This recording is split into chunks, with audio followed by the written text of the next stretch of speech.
नाम जप करने से थोड़ी ना काम होते हैं। काम तो मेहनत करने से होता है। सब कहते हैं नाम जप करो, भगवान की पूजा करो।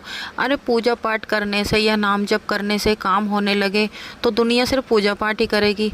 जो मेरे भाग्य में लिखा है वही तो मुझे मिलेगा। बिना नसीब के मुझे क्या ही मिलेगा। जो मेरे नसीब में लिखा है वो मुझे मिलकर रहेगा, चाहे मैं पूजा करूं या ना करूं।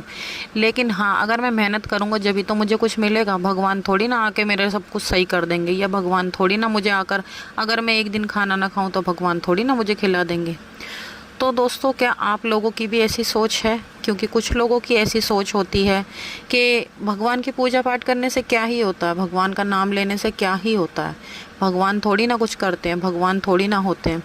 तो दोस्तों, आज की एक ऐसी कहानी आप लोगों के साथ शेयर करने जा रही हूँ, एक ऐसे व्यक्ति की जो भगवान को बिल्कुल भी नहीं मानते, एकदम नास्तिक व्यक्ति की आपके साथ कहानी शेयर करने जा रही हूँ, जिनकी जिनकी जिनकी ज़िंदगी में श्याम बाबा ने इतना बड़ा चमत्कार किया है कि आप भी सुनकर हैरान हो जाएंगे। लेकिन उससे पहले जो भी लोग मेरे वीडियोस को देख रहे हैं, जो नए लोग जुड़ रहे हैं, वो मेरे चैनल को सब्सक्राइब कर बेल आइकन को ज़रूर प्रेस कर ले, क्योंकि मैं लेकर आती हूँ अपने चैनल पर श्याम बाबा से जुड़ी जानकारियाँ, श्याम बाबा के सत्य चमत्कार और बाबा श्याम के सत्य अनुभव, जो मैं आप सभी लोगों के साथ शेयर करती हूँ। और आप भी मेरी वीडियोस को आगे ज़्यादा से ज़्यादा शेयर कीजिए, ताकि और भी लोग हमारे चैनल से जुड़ सकें, श्याम बाबा की कृपा पा सकें। तो चलिए ज़्यादा देरी ना करते हुए वीडियो को शुरू करते हैं। आज की जो कहानी है वो पदम जी की कहानी है, जो कि एक कपड़े के व्यापारी हैं। पदम जी दिल्ली के गांधीनगर में रहने वाले हैं। वो अपने काम के सिलसिले में चांदनी चौक मार्केट गए हुए थे, और वो वहीं पर एक रूम लेकर वहीं पर रुके हुए थे, क्योंकि उन्हें काम के सिलसिले में वहाँ पर एक रात रुकना था, तो इसलिए वो वहीं पर रूम लेकर रुके हुए थे। जब वो रात को सो रहे थे तो उनके ऊपर एक व्यक्ति और थे, जो कि बहुत ही ज़्यादा पैसे वाले थे, अच्छी कंपनी वाले थे, और भगवान पर बहुत ज़्यादा विश्वास करते थे, धार्मिक किस्म के इंसान थे।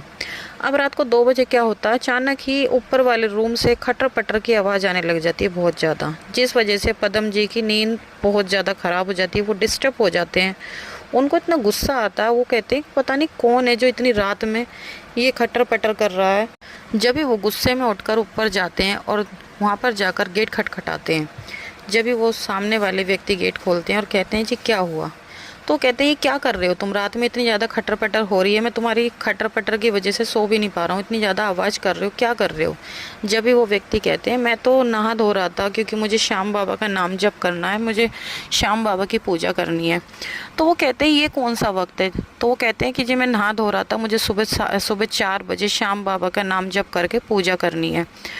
तो वो कहते हैं ये सब सुबह भी तो कर सकते हो, पूरा दिन पड़ा है, ये थोड़ी ना कि तुम इतनी रात में किसी दूसरे इंसान को भी नहीं सोने दोगे। ऐसा करने से क्या होगा, है भगवान थोड़ी ना आके सब कुछ कर देंगे। अगर भगवान सब कुछ करने लगे तो ये सब थोड़ी ना होता। ऐसी उनकी सोच थी, ऐसा ही उन्होंने उनसे कहा।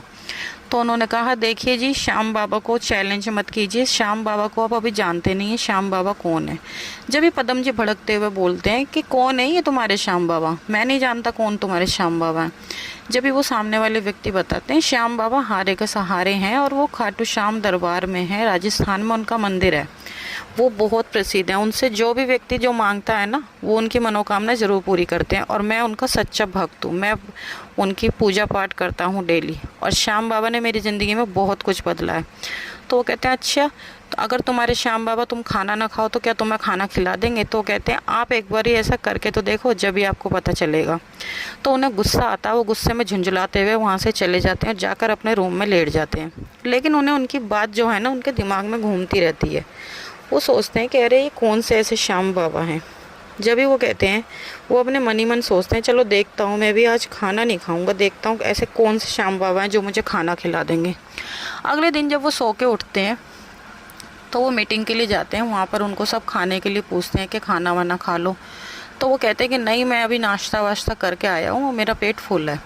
वो भूखे होते हैं पर वो झूठ बोल देते हैं। फिर वो वहाँ से कहीं बाहर जाते हैं अपने दोस्तों के पास मिलने के लिए, जिनसे उनकी मीटिंग होती है। तो वहाँ पर भी उन्हें खाने के लिए पूछा जाता है, पर वो वहाँ भी मना कर देते हैं।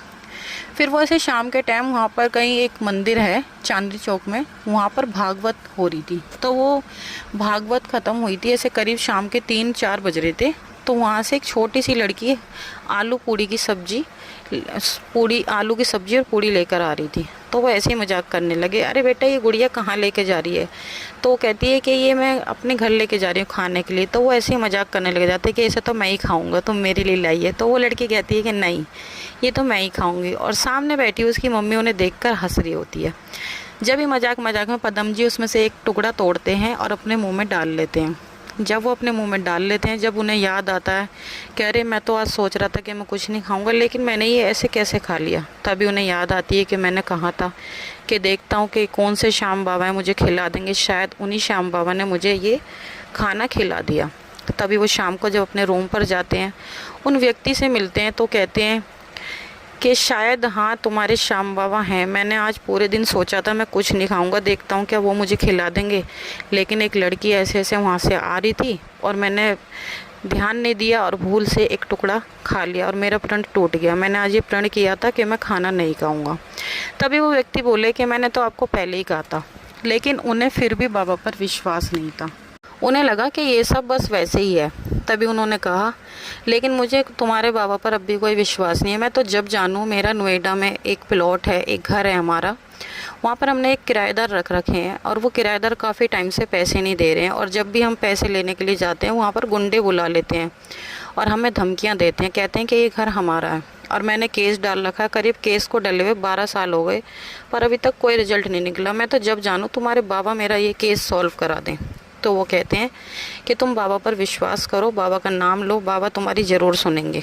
तो उन्होंने पदम ने कहा कि तुम एक काम करो, मुझे अपना फ़ोन नंबर दो, अगर ऐसा कुछ हुआ तो मैं तुम्हें फ़ोन ज़रूर करूँगा और तुम्हें बताऊँगा कि हाँ बाबा ने चमत्कार किया है। तो ऐसा कहकर उनसे नंबर लेकर वो घर पर आ जाते हैं। घर आके वो अगले दिन अपनी वाइफ को सारी बात बताते हैं। जब भी उनकी वाइफ कहती है कि अगर ऐसा है तो चलो एक बारी हम चल के देख लेते हैं खाटू श्याम दरबार, तो वो अपनी वाइफ के साथ और पूरे परिवार के साथ खाटू श्याम बाबा के दरबार जाते हैं। जबकि वो बाबा को जानते नहीं हैं, पर वो नेट पर बाबा की जानकारी निकाल कर बाबा के मंदिर, बाबा के दर्शनों के लिए पहुंच जाते हैं। और वहाँ जाकर बाबा को बोलते हैं कि बाबा अगर आप सच में हो तो मेरा एक प्लॉट है जिस पे किराएदारों ने कब्जा कर रखा है, अगर आप हो तो मेरा वो प्लॉट मुझे वापस दिला दो। तो अगले ही महीने उनकी कोर्ट में तारीख थी। जब वो गए तो अब की बार जज चेंज हो चुके थे, अब की बार जज एक महिला थी। और जब वो इनके कागज़ देखती है तो वो कहती है पुलिस वालों को, ये आप क्या कर रहे हो, ये केस कब से पड़ा हुआ है और इनके सारे कागज़ पूरे हैं, इन्हें इनका प्लॉट दिलाओ, वो इनका भी प्लॉट है और इनका प्लॉट दिलाओ। ऐसा कहकर उस जज ने उन पर प्रेशर डाला।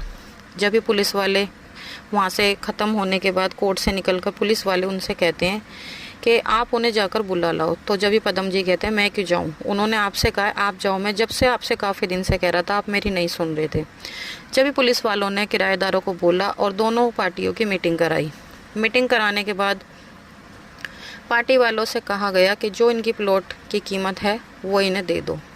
किराएदारों ने कुछ पैसे देने के लिए कहा, पर पदम जी नहीं माने क्योंकि वो उनकी प्लॉट की कीमत नहीं थी, उससे काफ़ी कम थी।